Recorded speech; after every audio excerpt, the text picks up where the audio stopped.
Olá, graça e paz a você neste momento de despertar com Deus. E hoje vamos aprender, vamos estudar o capítulo 17 de 1 Reis, que nos traz o tema A Fé Recompensada. O relato deste capítulo é impressionante. Nos apresenta uma incrível história de fé, que inclusive foi citado por Jesus em seus ensinamentos relacionados com fé. E se trata de uma fé não de alguém que fazia parte do povo de Deus. Era uma viúva de Sidom, de Tiro, uma viúva que não fazia parte da nação israelita. Isso ainda denota algo mais impressionante ainda. E também como Deus, em sua onisciência, em seu cuidado, Ele também aqui demonstra o grande cuidado, a proteção e também a própria salvação que é estendida a todas as pessoas. Você é muito bem-vindo ao nosso estudo da jornada bíblica Despertar com Deus. Capítulo a capítulo, diariamente, vamos extraindo, vamos conhecendo as orientações, vamos conhecendo os ensinamentos divinos que a palavra de Deus nos traz. Como está a tua fé em Deus? Quais têm sido as suas experiências de fé? Hoje vamos conhecer em detalhes a incrível história de uma pobre viúva que foi lembrada por Deus quando enviou o profeta Elias até sua casa para hospedá-lo em um período de extrema dificuldade, tanto no sentido espiritual quanto no sentido material, pois havia escassez de água e de alimentos. Ao ler este capítulo, o que chamou a sua atenção? Quais são as lições para nós hoje? O capítulo 17 de 1 Reis é uma narrativa poderosa que destaca o profeta Elias e os milagres realizados por Deus durante um período de grande apostasia em Israel. Neste capítulo, Elias é chamado para confrontar a idolatria e trazer uma mensagem de juízo ao povo. Através de sua história, vemos a fidelidade de Deus em sustentar e proteger aqueles que confiam nele, mesmo em tempos de crise. Vamos explorar os eventos significativos deste capítulo, incluindo o milagre do sustento na casa da viúva e a restauração de seu filho, que nos ensinam sobre a provisão divina e a importância da fé. Esta é a introdução, pequeno resumo do nosso estudo do capítulo 17. E se você quer saber mais, continue, pois este estudo vale a pena, é muito especial. Aproveite e deixe o seu like, o seu joinha, dando aquele apoio para este canal e também compartilha, comente de onde você está acompanhando este estudo. Vamos aos comentários agora. No versículo 1, descreve o profeta Elias, o tesbita. O significado do nome Elias é: o Senhor é meu Deus. E interessante, a essência da sua mensagem, do seu ministério, tem tudo a ver com o seu nome. O nome de Elias quer dizer Jeová é Deus. É por causa da atuação daquele grande profeta e das mensagens que trazia, que a Bíblia nos relata mais detalhadamente sobre o rei Acabe do que qualquer outro rei de Israel. Nem orvalho, nem chuva haverá. A seca foi não somente um juízo divino contra uma nação que se voltara à idolatria, mas também uma demonstração de que, embora Baal fosse considerado o Deus da fertilidade e o Senhor das nuvens de chuva, não tinha a mínima capacidade de outorgar chuva. Baal era cultuado como a fonte de vida e bênção, como o grande Deus da tempestade que dava o orvalho à terra e fazia produzir. Agora, Israel aprenderia que Baal não era o doador dessas bênçãos. A história de Elias começa de forma dramática e súbita. Não há introdução, nada referente ao chamado do profeta, nem a experiências anteriores. É interessante isso, você já percebeu? Aparece, de repente, a figura deste profeta, deste grande profeta. Seu nome é mencionado como um dos habitantes de Gileade, e em seguida ele está perante o rei Acabe, transmitindo a solene mensagem de juízo vindouro. Na solidão das montanhas de Gileade, Elias ficou profundamente comovido ao pensar na crescente apostasia que inundava seu país.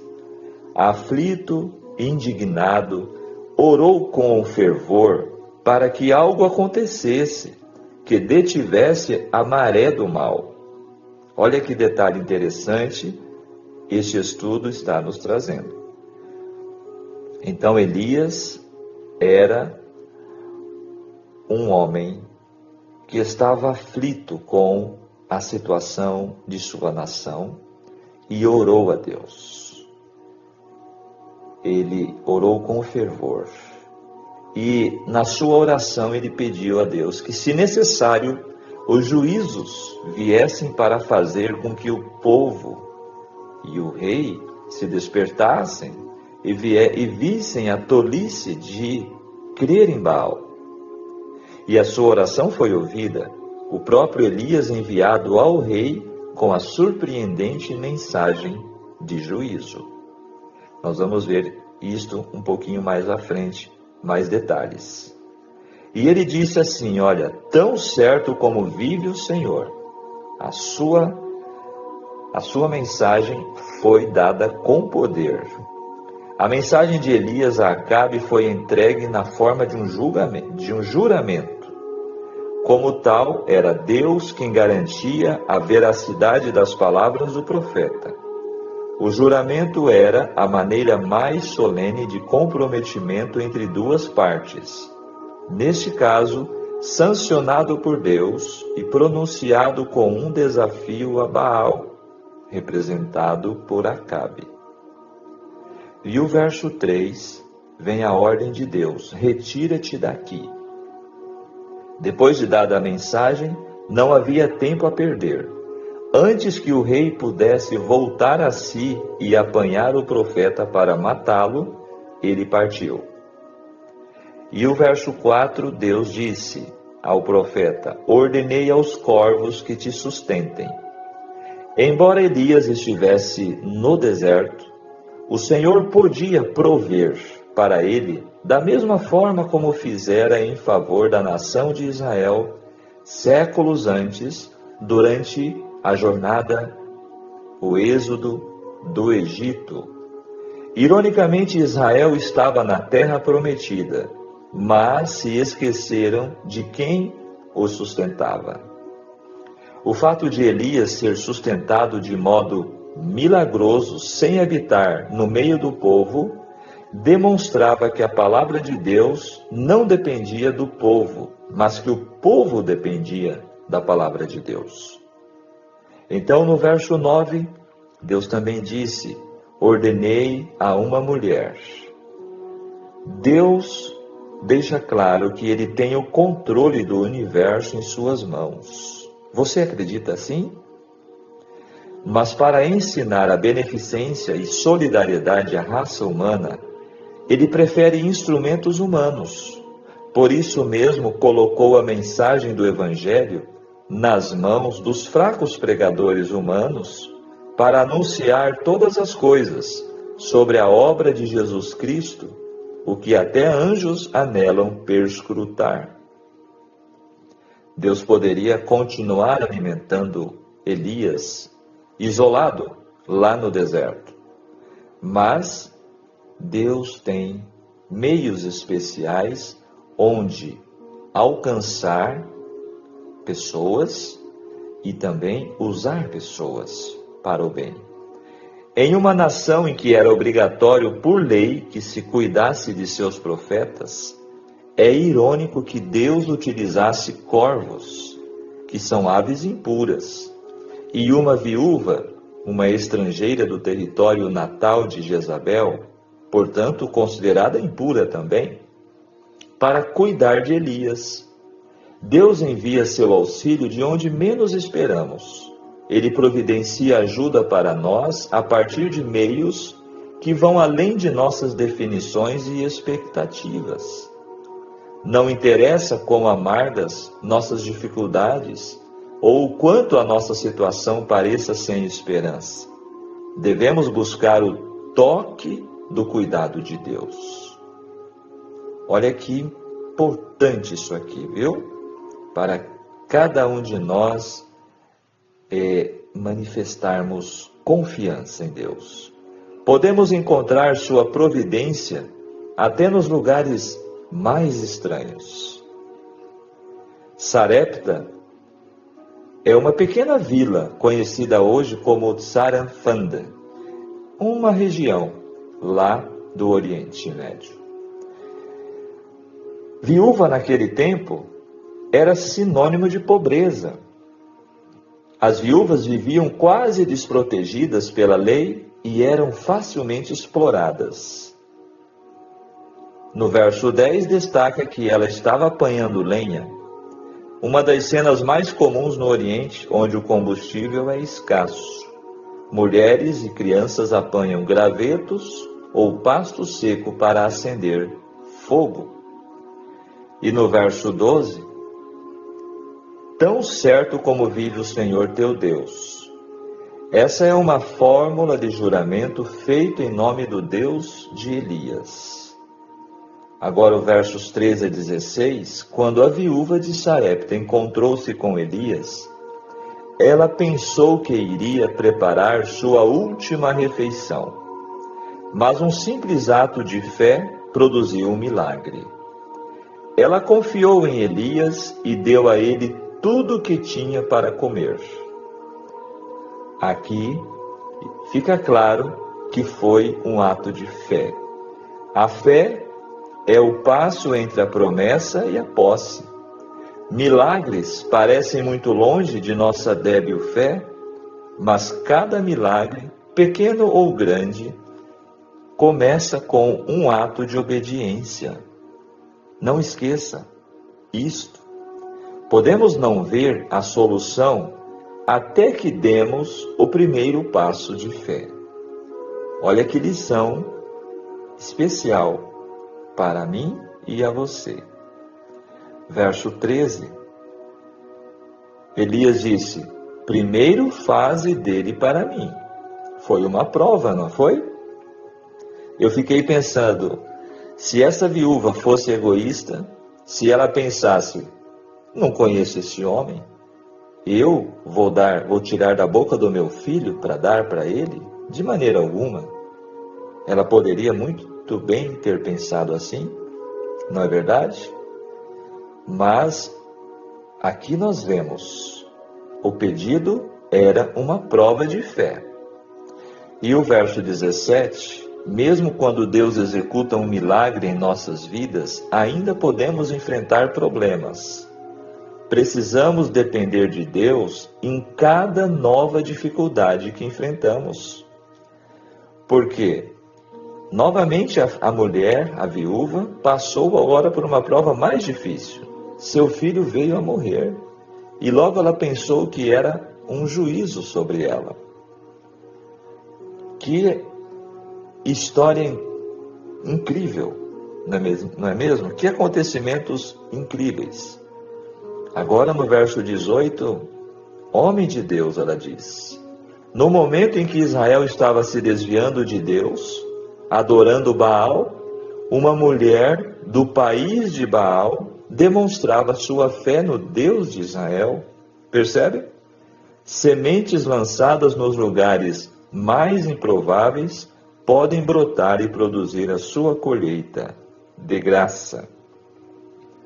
As palavras expressam a irracionalidade do coração dolorido, quando ela disse que Deus estava trazendo os seus pecados à memória. A visita de Elias trouxe vida à viúva, não morte, alegria, não tristeza. Na sua aflição, ela associou o seu problema com o profeta e com Deus, e sentiu que estava sendo castigada por causa de algum pecado. A presença do profeta havia despertado nela uma compreensão mais nítida do pecado, e ela considerou o seu pesar como uma punição divina. Dos versos 19 a 24, a oração de Elias não foi pela restauração ou reunificação da alma do menino ao seu corpo. A palavra hebraica nefesh indica o fôlego de vida que tanto os animais quanto as pessoas possuem. A vida foi devolvida à criança, demonstrando àquela mãe estrangeira que Elias era verdadeiramente um homem de Deus e que a palavra de Deus operava por meio dele. Então, no verso 21, a palavra alma novamente é trazida. Ela aparece mais de 700 vezes no Antigo Testamento e é traduzida de diferentes formas. De todas essas traduções, vida seria provavelmente a mais adequada no texto em questão, tá? A tradução alma é equivocada e transmite a ideia de uma entidade imortal, capaz de existência consciente separada do corpo. E não é isso que a Bíblia nos ensina, jamais. A Bíblia não nos ensina de uma alma imortal. Essa ideia não reside na palavra nefesh, que é a palavra original do hebraico. De todas as mais de 700 ocorrências desta palavra, alma, nenhuma expressa essa noção e nem mesmo a pressupõe. Nenhuma vez, nefesh, alma em português, é tida como algo imortal. Isso nós já consideramos em vários estudos aqui de nossa jornada.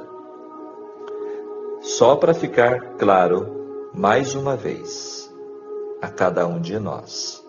O versículo 21, estendendo-se. Aqui, falando sobre a forma como o profeta Elias foi buscar de Deus o milagre. Não significa que o profeta estava recorrendo a algum meio natural para ressuscitar os mortos, porque apenas Deus, o doador da vida, pode restaurar a vida. Elias orou a Deus com fervor para que ele trouxesse a criança de volta à vida. E o verso 22 destaca que o menino reviveu. A primeira ocasião de uma ressurreição dentre os mortos registrada nas Escrituras é esta aqui. Essa viúva não israelita recebeu a suprema bênção segundo a aliança, a dádiva da vida resgatada do poder da morte. Essa bênção veio na pessoa de seu filho, a única esperança para uma viúva na sociedade antiga.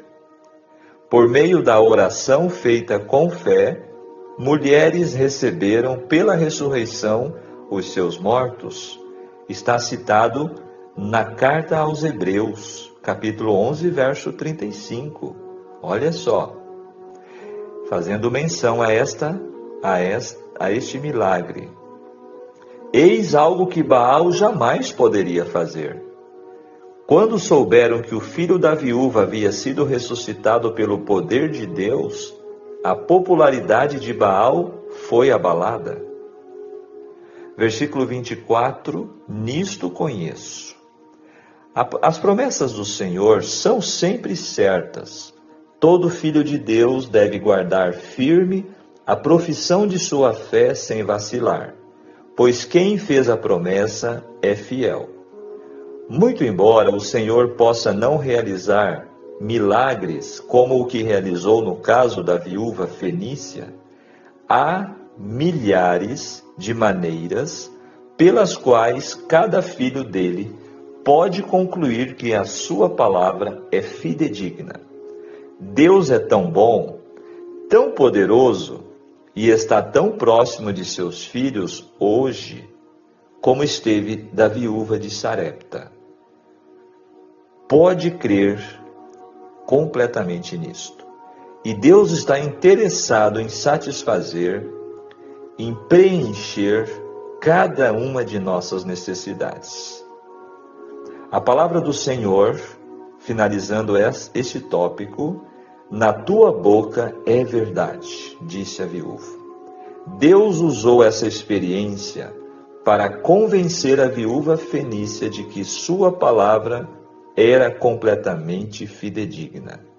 Ela fez uma confissão que o próprio povo do Senhor em Israel deixara de fazer. Impressionante, como eu disse no início, este capítulo é incrível.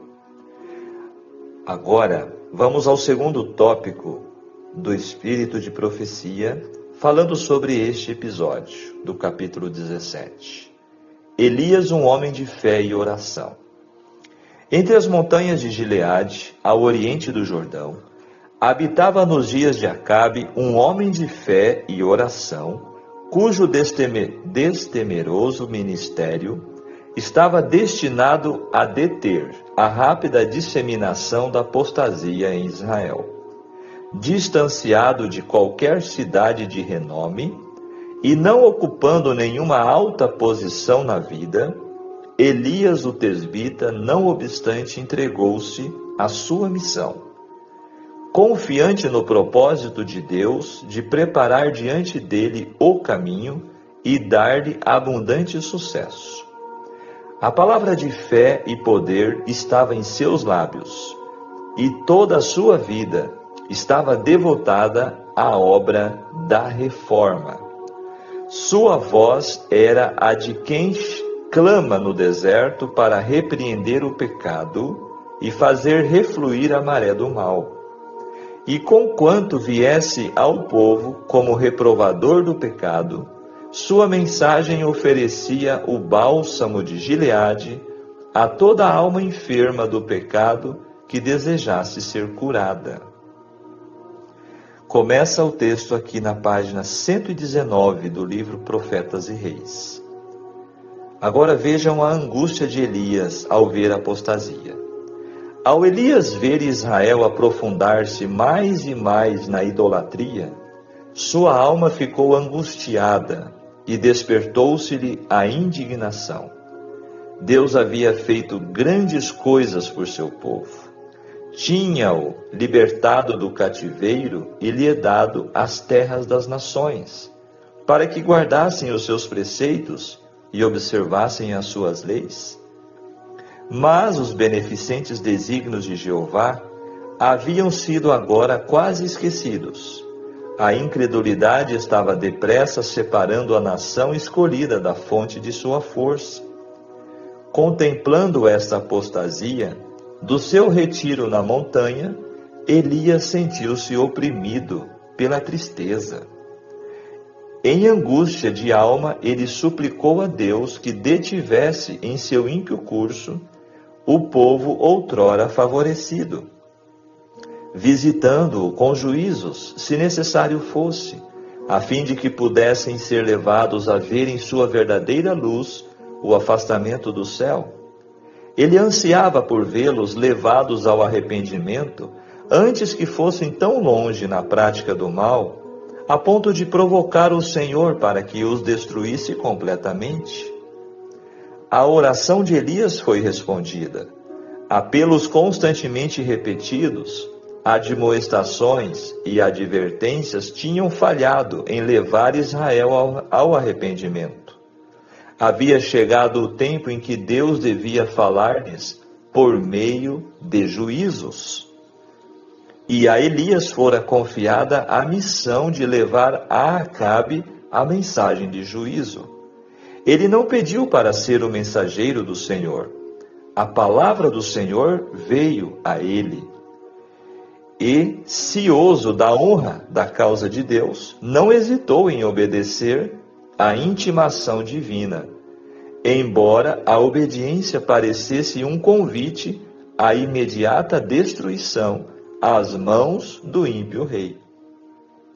O profeta pôs-se a caminho sem detença, ou seja, sem demora. Viajou dia e noite até alcançar Samaria, onde ficava ali a capital. Chegando ao palácio, não solicitou ser admitido, nem esperou ser formalmente anunciado.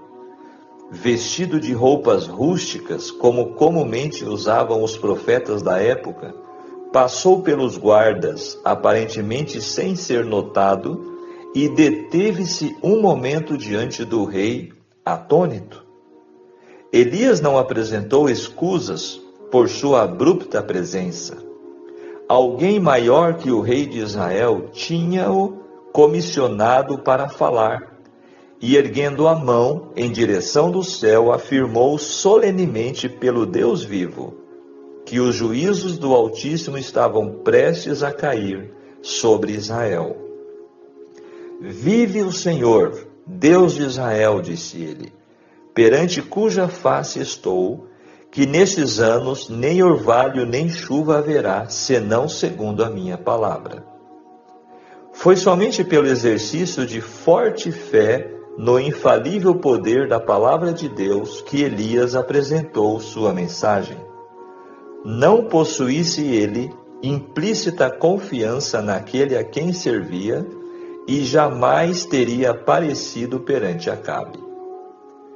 Mas, não obstante essas evidências do poder de Deus, Israel não se arrependeu nem aprendeu a lição que Deus intentava ensinar-lhe. Eles não viram que aquele que criou a natureza controla suas leis e pode fazer delas instrumento de bênção ou de destruição. Presumidos e namorados de seu falso culto, não se dispunham a humilhar-se debaixo da potente mão de Deus e começaram a refletir em busca de alguma outra causa a qual atribuir seus sofrimentos. Olha que destaque aqui, hein? Mesmo com esta mensagem de Elias, o rei e o povo não se arrependeram ainda. Jezabel, a esposa do rei, uma mulher terrivelmente idólatra, recusou inteiramente reconhecer a seca como juízo de Jeová. Decidida em sua determinação de desafiar o Deus do céu, uniu-se com aproximadamente todo Israel em denunciar Elias como a causa de toda a sua miséria. Olha que situação! Durante algum tempo, Elias permaneceu oculto nas montanhas, junto ao ribeiro de Querite. Ali foi por muitos meses miraculosamente provido com alimento. Mais tarde, quando devido à estiagem, o ribeiro secou, Deus mandou seu servo procurar refúgio numa terra pagã. Levanta-te, Deus ordenou, vai a Sarepta, que é de Sidom, e habita ali. Eis que eu ordenei a uma mulher viúva que te sustente. Esta mulher não era israelita, jamais havia ela tido os privilégios e bênçãos que o escolhido povo de Deus desfrutava, mas era uma crente no verdadeiro Deus. Era uma joia que estava lá no meio dos pagãos. Tinha andado em toda a luz que brilhava em seu caminho. E agora, quando não havia segurança para Elias na terra de Israel, Deus o enviou a esta mulher a fim de asilar-se em seu lar. Como Deus é maravilhoso, né? Nesse lar afligido pela pobreza, a fome apertava excessivamente e o alimento lastimosamente escasso parecia estar por acabar-se. A chegada de Elias, mesmo no dia em que a viúva temia ter que abandonar a luta pelo sustento, provou ao máximo a sua fé no poder do Deus vivo para suprir suas necessidades. Mas, mesmo em sua penúria extrema, deu ela testemunho de sua fé, atendendo ao pedido do estrangeiro que lhe suplicava repartir com ele o último bocado. Nenhuma prova de fé maior que essa poderia ter sido requerida. A viúva tinha até então tratado todos os estrangeiros com bondade e liberalidade. Agora, indiferente aos sofrimentos que poderiam resultar a ela e seu filho, e confiando no Deus de Israel, para suprir cada uma de suas necessidades, ela enfrentou esta suprema prova de hospitalidade fazendo conforme a palavra de Elias. A viúva de Sarepta repartiu seu bocado com Elias e, em retribuição, sua vida e a de seu filho foram preservadas. Qual a lição para nós? E todos os que, em tempo de prova e carência, dão simpatia e assistência a outros mais necessitados, Deus prometeu grande bênção. Ele não mudou. Seu poder não é menor agora do que nos dias de Elias. Nem é a promessa menos verdadeira agora do que quando foi dita pelo Salvador. Quem recebe um profeta em qualidade de profeta, receberá galardão de profeta, disse Jesus em Mateus 10:41. E este texto, muito esclarecedor, está no livro Profetas e Reis, fechando a página 132. Incrível a narrativa bíblica deste profeta e desta viúva, não é mesmo? Quais são as lições a serem extraídas para aplicá-las em nossas vidas? Vamos ver. Sucesso e prosperidade seculares, desprovidos de busca espiritual correta, não têm valor para Deus. De que valem tantos lucros até ganhar o mundo inteiro, se a vida eterna for perdida? Jesus mesmo disse: do que adianta ganhar o mundo e perder a alma? Tanto o rei Onre quanto seu filho Acabe foram importantes e bem-sucedidos monarcas israelitas, da perspectiva política secular. O que para Deus não é o mais importante, não vale nada. Na prática do mal, o filho superou o pai. No caso, Acabe superou Onre. Contudo, não pelas próprias habilidades, mas pela maligna influência de sua esposa, Jezabel determinou-se impor sua fé pagã em Israel. A filosofia de sua religião consistia em colocar os deuses em ação, promovendo adoração com práticas sexuais com prostitutos e prostitutas cultuais. Para conseguir seus pervertidos objetivos espirituais, Jezabel trouxera de sua pátria centenas de líderes servidores de Baal e Astarote. Consequentemente, o declínio da verdadeira espiritualidade foi evidente. Por conta disso, um profeta pôs-se ousadamente diante do rei no palácio, apregoou mensagem com base em Deuteronômio capítulo 11 e capítulo 28, e também Levítico 26, de que não mais haveria chuva até segunda ordem, e saiu deixando o rei sem reação. Deus guiou Elias para refugiar-se da espada de Acabe e de Jezabel no ribeiro de Querite, onde seria alimentado sobrenaturalmente com carne por corvos e teria água do riacho até que secasse. Diante da seca e da morte, Deus estava disposto a mostrar quem Ele é frente à inutilidade de Baal e Astarote, os deuses considerados da chuva, da fertilidade, da vegetação. Ironicamente, uma pobre viúva da cidade natal de Jezabel e seus deuses fora favorecida pelo verdadeiro Deus. Que incrível!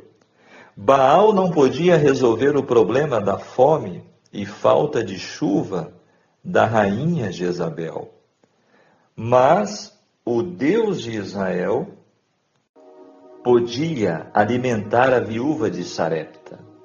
Como sustentara seu profeta no ribeiro de Querite, Deus também podia vencer a morte, mesmo em território de falsos deuses. Esse relato mostra que Deus não precisa de pessoas ricas e cultas para uma missão especial, mas Ele precisa de gente humilde e cheia de fé. Confiar nele vale muito mais que confiar nas riquezas. Crises são grandes oportunidades para Deus demonstrar sua singularidade. Os beneficiários de sua benevolência são aqueles que dele dependem piamente. Devemos permitir, portanto, que Deus desperte a nossa fé, estudando suas atuações em crises antigas, como esta que estamos considerando neste capítulo. Fechando nossa reflexão de hoje, essa história não apenas demonstra o poder de Deus em prover e restaurar, mas também enfatiza a importância da fé e obediência em tempo de crise. Através da história da viúva, aprendemos sobre a compaixão de Deus e sua disposição em cuidar daqueles que estão em necessidade. A viúva, que estava à beira da desesperança, encontrou sustento e restauração através da fé em Deus e da ação do profeta. O milagre da multiplicação da farinha e do azeite, seguido pela restauração do filho, ilustra como Deus pode operar em nossas vidas quando realmente confiamos nele.